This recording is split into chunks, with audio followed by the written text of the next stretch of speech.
Okay, so this is the day 3 stream of the Infinite Journeys challenge, and the first task of today is to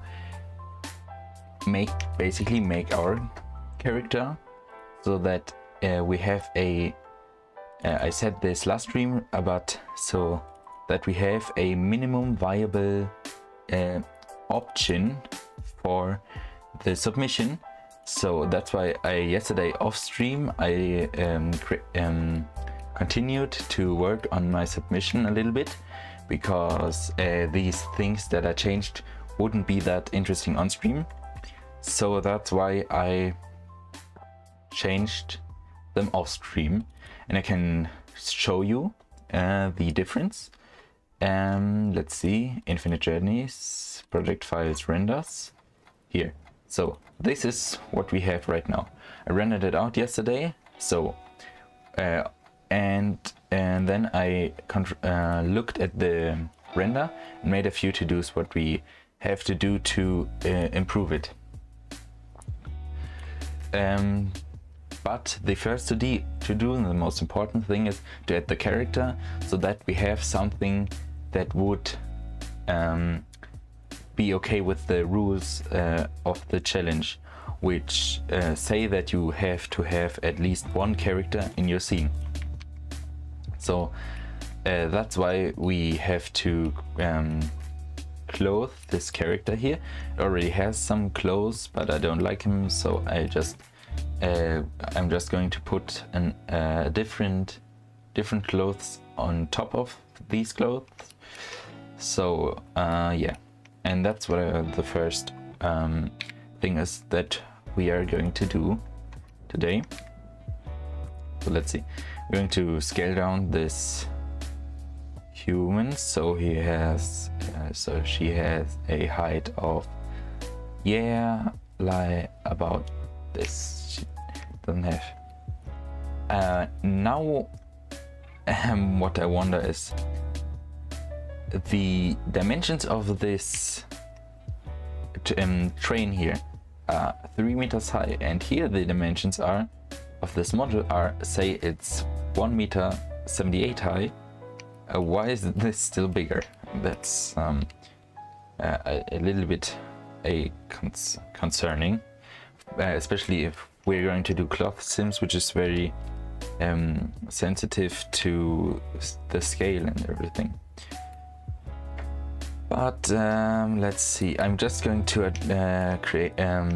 scale this character down so it is roughly the same size as this character. And I also need to rig it. That's also a thing here. But I'm not sure if I'm going to do this before I simulate the cloth or after. I think I should do it before, because maybe the rig changes the scale of the model or something. So let's see. It's going to orthographic view, so I can see the height difference better. So I don't have perspective shifting my perception of the scale. Okay. So I go back into perspective view, and I think this is correctly scaled. And now I can move it like this on the y-axis or x-axis. Okay, and I'm going to disable the train while we are working on this here. Okay, and all of these lights also have to go into the train collection, so that they won't annoy us while we are rigging this character. So, okay, like this. Then cursor to selected, so our cursor is here, so when we add in something, an armature or something, it gets added in here. So Now what I'm going to do is I'm going to enable the Rigify add-on so that I am able to add in a skeleton that already is pre-made for a human, and I don't have to do it. So scale it down so it matches the size, and I also don't need the eyes to match because I'm not going to animate the face, but what I need to match are the arms and legs and fingers and everything like that. So let's go into edit mode here for this, and I'm going to make everything like this transparent and cursor to selected, and how's it called, pivot point is this 3D cursor, so that if I rotate this, it rotates around this point here, because if I don't do this, it looks like this, which is much harder to control. So I'm going to select the 3D cursor and everything like this and rotate it up, and yes, like this.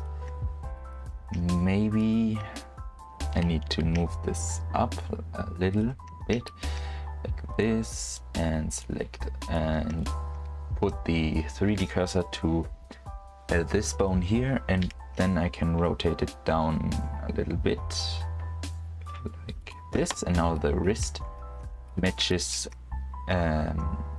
this bone here, and this finger is the thumb, so I'm going to move it here, and now I can switch back to median point for a moment, so I can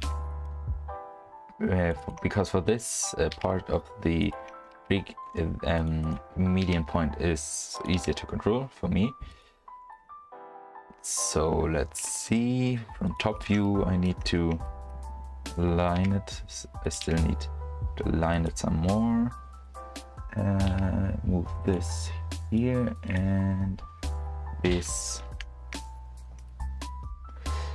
Oh, it's a little bit hard to see, like this. Okay, so the thumb is aligned, and now we can go to the next finger. And I think I need to adjust this a little bit more, and then I can also move the whole hand except the thumb to the side, because I already aligned the thumb and now I don't need to realign it again. But just to make it a little bit easier and to match the distance between this bone and these bones better, I'm going to have to select all of them and then rotate them like this. And I should have switched to cursor, or did not. Can I? Yeah, okay. And pivot point, this median, not median, I need to put it to 3D cursor like this. Like this. And now you can see that these fingers are better aligned like this. And select all of these bones, or not this, like this, and now I can move them forward a little bit and roughly match them. I think this can also go forward a little bit, and this here as well, like I think, yeah, to this point here. And now I can match each finger more precisely, like this. This goes roughly where the knuckle is, and this goes to the, both of these go to the start of the finger, like this. Now next thing is I have to move, I think, yes, maybe it's smarter to align them on this like this first, and then from the x-axis first, the z-axis, and then after that adjust them on the x and y axis. So first I'm going to adjust it on the z-axis, and then after that on the x and y. Let's see, like this, and the next finger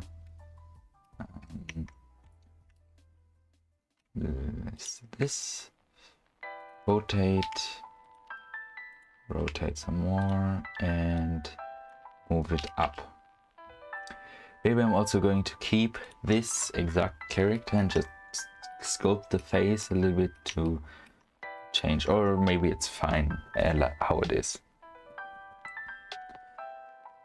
Okay, so let's see. Yeah, this is aligned precisely enough for now. Maybe I can also align both of them at the same time, like this.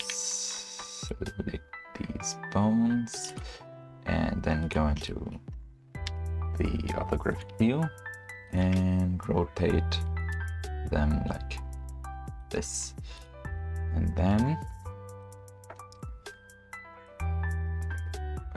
solid view.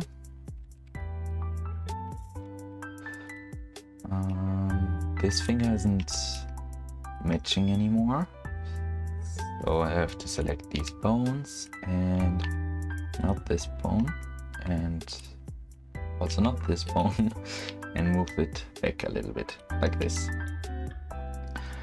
And this finger, I'm going to move this to roughly where I think the knuckle is, and yeah, this is good, this is fine, and this is also fine now. I also don't think I will animate the fingers that much. I just have to move them so that they can hold something like a pen or something, because I want this person to sit in the train and listen to music and write a book while yeah. But I don't know if much of the story yet. I think I can't think about it while I do this. I think the story will be that she's like a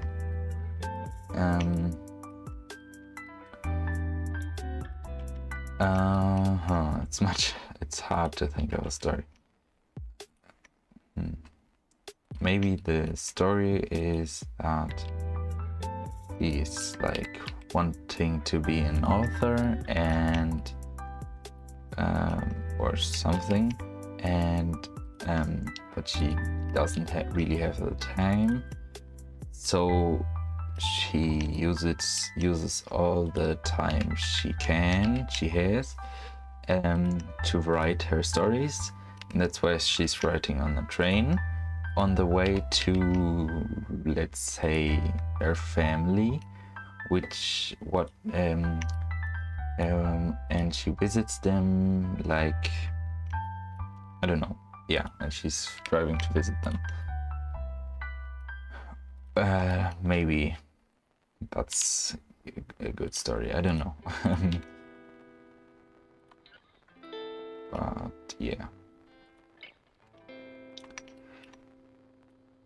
maybe I should have thought about the story some more before I started to make this. So I think the hand is aligned. Just going to make a backup if I mess it up. And now I can align the legs like this and move this leg on the y-axis. This foot also, and move it up a little bit like this. And let's see. Okay, I have to move it down again like this. Okay, maybe this was good. And then move the leg, the one knee back and all of this. Well, like this, and deselect this bone and move back a little bit. Yeah. So now the leg and the foot is matching. Make another backup and move it to the backup selection collection.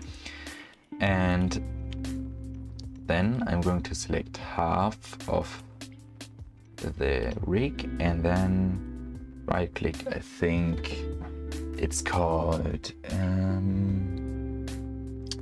symmetrize. Yes. So now everything we did on this side is copied to this side, which should match. Yes, it matches.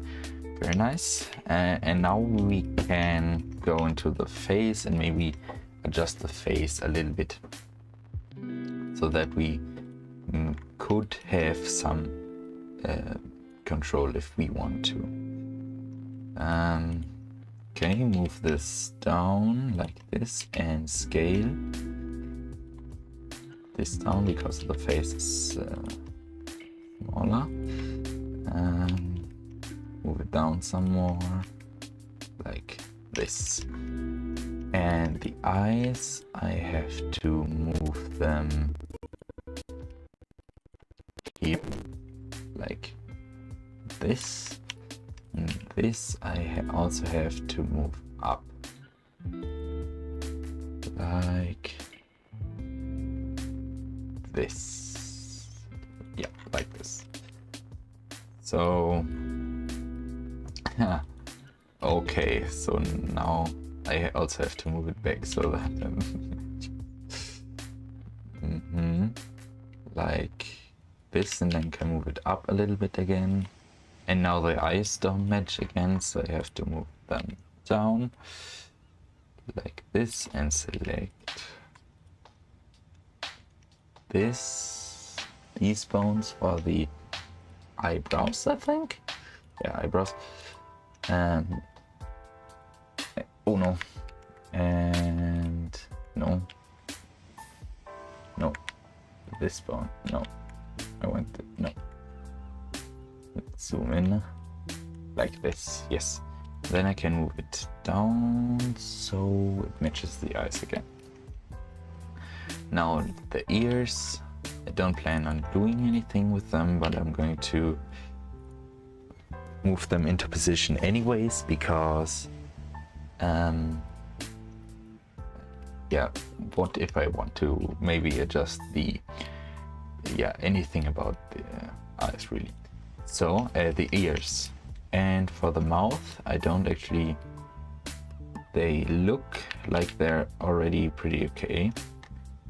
Yeah, just going to select maybe these, and so that I can maybe move it down a little bit, tiny little bit like this, and no, like a little bit more. Okay, that's looking very nice. And what is up with these bones here? I think they should be further back. Select these and then move it back like this. And I think now we are ready to generate to make another backup and then generate the real armature like this. Generate rig.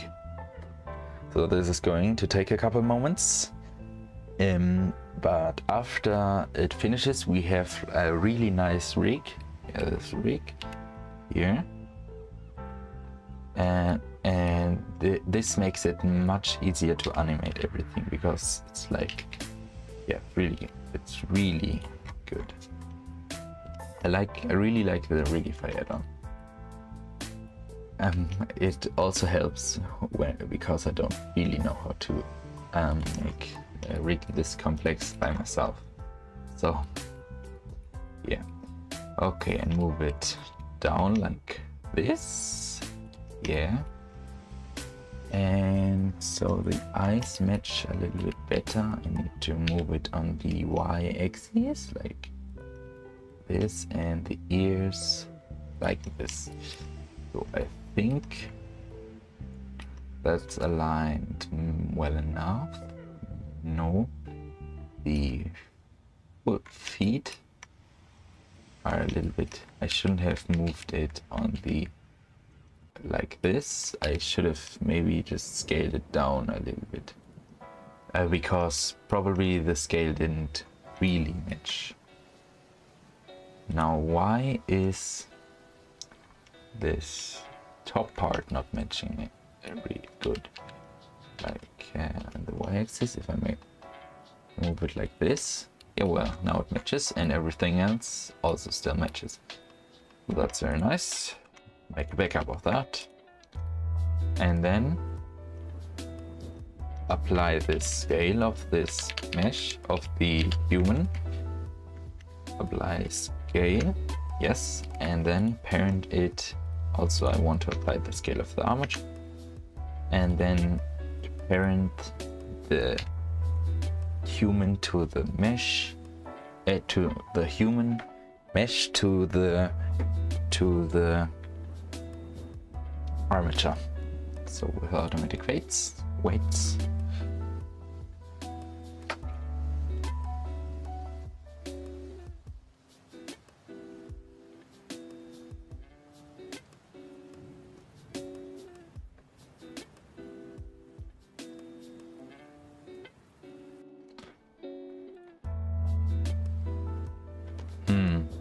It's showing that my stream health is poor, which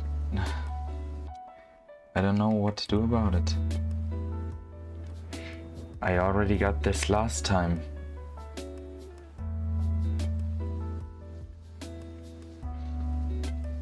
Maybe I can change this. So what I'm going to do is I'm going to change this to normal latency, and to do that I have to stop streaming and start streaming again. This is like really not ideal, but okay. Maybe that, hopefully that will fix it. So yeah, let's see. I'll be back. See you in a minute.